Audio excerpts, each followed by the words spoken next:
Very excited about this. Matt Healy, welcome to Boots on London. Thank you very much. Thanks for having me. The record has just come out. Yeah. It's got incredible reviews. The lines that I picked up, people are kind of calling it OK Computer for the millennial generation, which is the one that's getting bandied around a little bit. Yeah. That's a big statement, isn't it? Isn't it just? What do you think about that? I try not to think much about it. I mean, what do I say? It's so humbled and amazing that, but strange also because the only realisation that I really came to about the record, I think the reference to OK Computer is maybe it's kind of the narrative is incredibly twinned with how we communicate in the internet and all those kind of things, which is obviously OK Computer in a nutshell.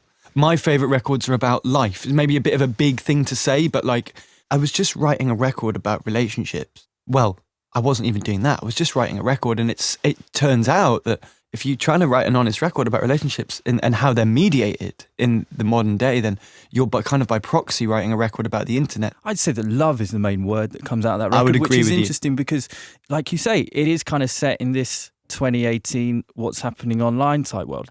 I want to talk about Reading next year.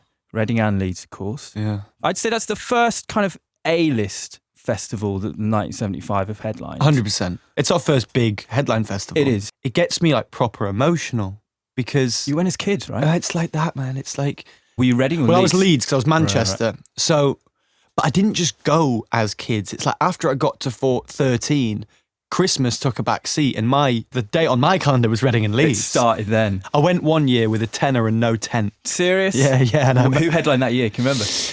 who headlined that year? It was the year where Nine Inch Nails were on second to top. It doesn't matter who headlined because I was just there for that. With no tent and no money. No tent. I mean, I've had some Love it. moments there. I saw Arcade Fire second on the Carling stage, 2006, on Wow. Funeral. That was the first time I'd ever heard of them, seeing them live. I love that quote from you 2 years ago where it's pretty much come true. You said in 2 years' time we'll be back with a new record. We'll headline Reading and Leeds At off Reading, the back of that, and then the year after that we'll do Glastonbury. Yeah. Which brings us to 2020, 2020. June, Yeah. last weekend. Where are you going to be? I'll be at Glastonbury. Whether we headline it or not, who knows? I mean, if I ever am headlining Glastonbury, then everyone's going to have to be on guard for a year that I Really don't what? completely lose my mind. Do you think you're ready as a band, 1975, to headline somewhere like Yeah, Glastonbury? I think that we are. I know that we are. Glastonbury, give us a year. Reading and Leeds, I'll do it tomorrow. It'll definitely be a very humble show. All of this ego and confidence here will probably pretty much be going honestly, guys, thanks so much for coming. But we've just become a really good band, in my opinion. So sometimes you do have to stand up. I mean, Stormzy has to do that this year. Off the debut album. But I mean, imagine being him. Imagine what his parents like. A lot of people are like, oh, he's only got one album. It's like, yeah, but I think that, can you think of an artist that maybe defines the as a big artist that defines the culture, especially in the UK and that transition? What I hope is that it's based on another record as well. To bring it back to you guys and your new record, I think it's definitely your strongest record yet. 100%. Cohesively, you seem very much like a gang. There was a very sweet thing in one of the pieces of press about this record where when you went to Barbados for 7 weeks to do some rehab and try and get yourself off heroin and opiates and things like that, it was the band who collectively paid for it, right? It wasn't you out of your own pocket. Yeah, I think the nice story was that I'm in obviously a fortunate place in my career that obviously you have to think about those kind of financial things. But before I went, it was kind of thing, I'll sort that out when I'm out there. And then I remember saying to Jamie, and he was like, oh, no, it's all sorted. I was like, oh, how much did it, what was it? It was like, oh, we just did it out of the band. And I was like, oh, really? Wow. And you know what? If you want a band to last forever, share.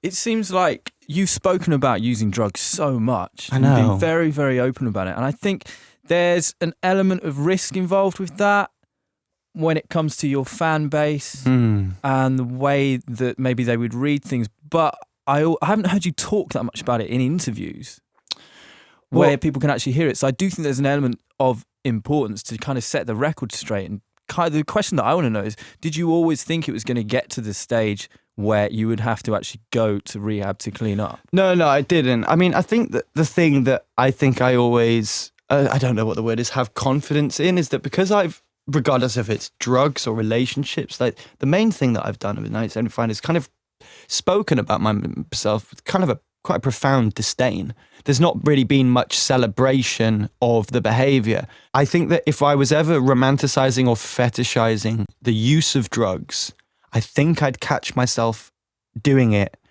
And if I ever have done that in a lyric, it'll immediately be met by a lyric that maybe shows that one up to be ironic or flawed or silly. And I've just had to be honest. And the idea of kind of trying to get out myself, like religion allows you to kind of give something away, like sex, exactly the same thing, drugs, the same thing. They're just ways of giving up kind of some kind of responsibility, whether it be in the moment. It's quite rare for someone to go and use heroin. You know, most people just get into religion or have sex or whatever. You know what I mean? These are normal things. But I'd done them all though. That was the only one left.